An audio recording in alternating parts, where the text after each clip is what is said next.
Une des choses que je trouve difficile dans la vie, et cela a certainement été difficile pour moi à différentes saisons, c'est quand je traverse surtout quelque chose de particulièrement difficile, on a l'impression que cette saison ou cette situation n'a aucun but. Tu y es et tu te dis, Dieu, qu'est-ce que tu fais? Où es-tu? Vous ne pouvez pas voir le fruit de vos efforts, vous avez l'impression d'être dans une impasse ou quoi que ce soit, et souvent pas toujours, mais souvent avec le recul, vous voyez la main de Dieu dans cette saison, dans cette situation.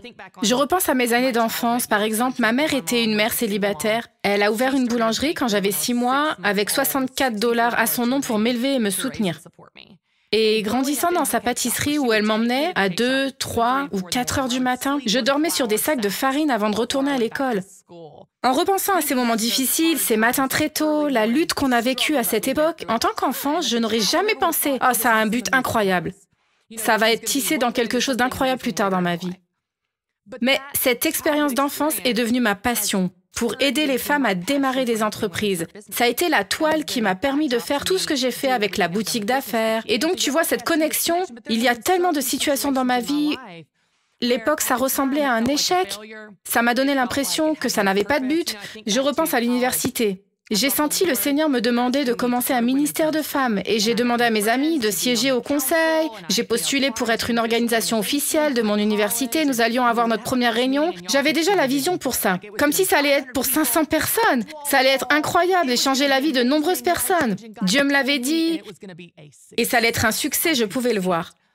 Ce qui arrive cette nuit de ministère, notre première rencontre de cette nouvelle organisation, et peut-être 25 personnes se sont présentées dans cette immense salle qui pouvait accueillir 500 personnes. Ça a donné l'impression qu'il n'y avait personne ce soir-là. La rencontre était difficile, notre orateur était bien, c'était agréable, mais quelques semaines plus tard, il y avait cette fille en particulier qui était présente ce soir-là. J'ai senti le Seigneur me diriger vers elle et j'ai juste commencé à me rapprocher, développer une amitié avec elle. Elle a eu une enfance terrible, un passé terrible. J'ai commencé à la guider, l'aimer, elle n'était pas croyante. Après 2 ans de construction d'une amitié avec cette fille et d'apprendre à la connaître, le Seigneur m'a permis de la conduire à Jésus. Une nuit, c'est la première personne avec qui j'ai prié pour accepter Jésus. Je repense à la façon dont le Seigneur a orchestré. Je crois que le Seigneur a tout orchestré à propos de ce ministère de femmes, à propos de cette nuit-là, sur les personnes qui sont venues, la louange, les diapositives, l'orateur. Pour cette fille, j'ai l'histoire de 99 brebis et la brebis perdue. Et je pense qu'une des choses qui est difficile dans la vie et que nous faisons parce que nous vivons dans un monde moissonnant et semant.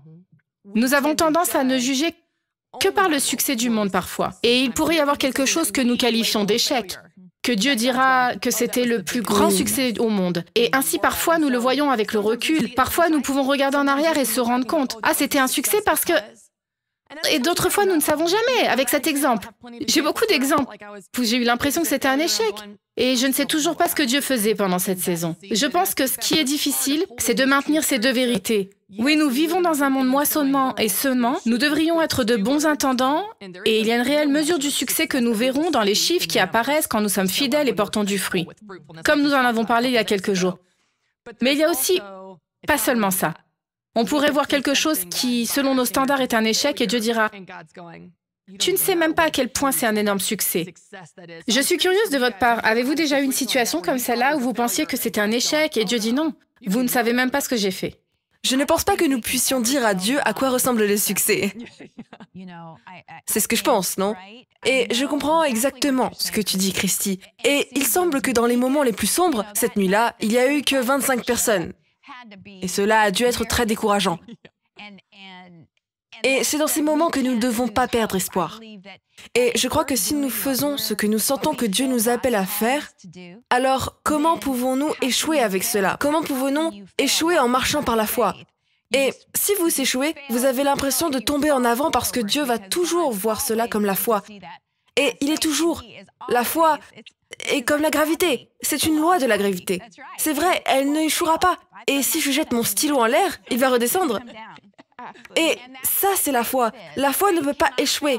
On ne le verra peut-être pas ce soir quand nous ouvrirons pour 500 personnes. Mais plus tard, tu regarderas en arrière.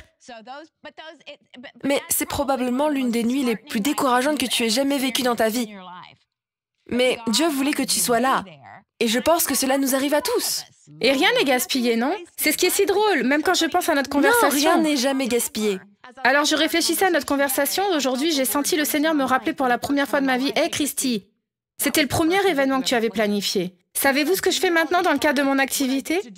Je planifie des événements pour les femmes d'affaires, c'est ce que je fais. » Et le Seigneur me rappelle, « Hey, tu te souviens que c'était ton premier événement? Je n'avais jamais réalisé ça jusqu'à aujourd'hui, jusqu'à ce que je réfléchisse à propos de notre conversation qui continue et rien n'est gaspillé. » Shalom, j'espère que vous avez aimé cette vidéo. Abonnez-vous pour ne pas rater nos programmes. Merci de faire partie de notre famille TBN. Que Dieu vous bénisse. Shalom de Jérusalem.